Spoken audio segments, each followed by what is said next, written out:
the first thing to understand is every situation is different. Now, I can tell you what I would have done with Kerry, what I was trying to encourage them to do. I mean, Kerry had a network of Vietnam vets all over the country. Everywhere. And he should have just let them loose the minute that happened, to do their own independent press conferences, to do their own independent things, to stand and say, how dare you say this about John Kerry? Not from the campaign, from them. And the campaign would not allow that to happen because they had such a tightly controlled message. You know, I did a lot of the mail, you know, for the Kerry organization across the country, and we had to go through, you know, 5 steps of, no, that's not a message, it's not saying this and this. I mean, people can misunderstand message and make it so technical. If it's not said with these words, I work with pollsters sometimes in that way. He goes, no, but you're not using the words in the poll. I said, I know, I'm saying the same thing, get it? You know, I said, people, you know, out here in, you know, in Texas and California, they don't talk that way. So I'm not going to use those words. Is that okay? You know, so there's different crisis management, but the easy steps in crisis management is, first of all, just stop what you're doing. Try to put things into perspective. You know, try to get, I mean, that's why people, you know, hire consultants, so you can call your consultant and say, let's talk this over. You try to slow down, you try to take it a piece at a time, and you come up with a strategy, you know, in order to handle it. What Kerry did was the wrong strategy. He just waited. And John Kerry's problem has always been, he's a very smart guy and listens to way too many people. You know, and when you're running a campaign for a small office or for President of the United States, you've got to find a very small group of people. I mean small. And maybe one person that you ultimately trust that you can work out these decisions with, important decisions that you can live with.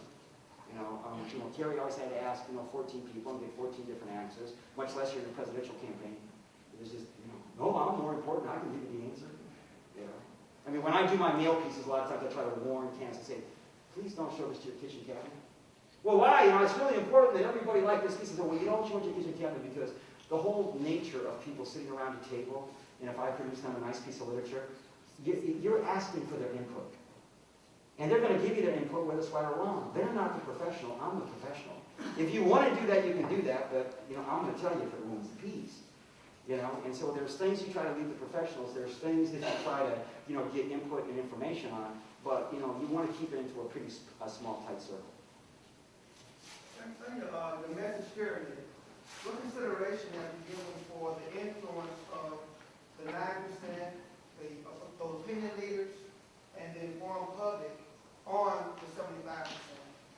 Well, you know, the pyramid pushes down, you know, but, you know, the top of the pyramid, if you think about it like a timeline, you know, you got to start out. You start out at the top of the pyramid.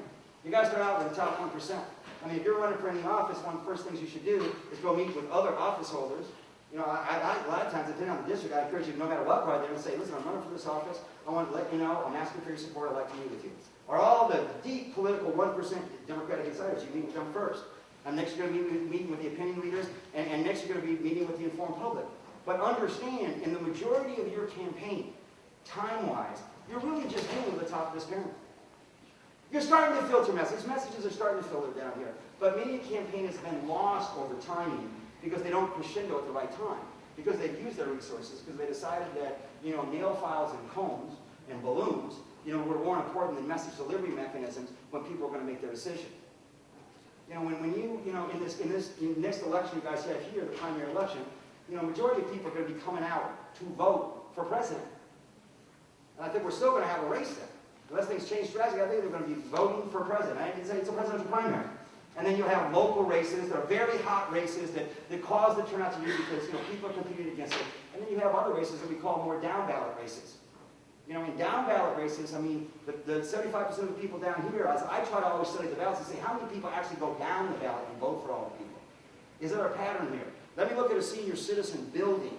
In that building, do all those senior citizens going all the way down the ballot? That's probably a good indication that I should be, you know, dealing with seniors because they're definitely going to vote, you know, all the way down the ballot. But a lot of people, you know, the regular folks out here, the 75%, you know, that's why people stand in front of polling places. That's why people put up signs in front of polling places.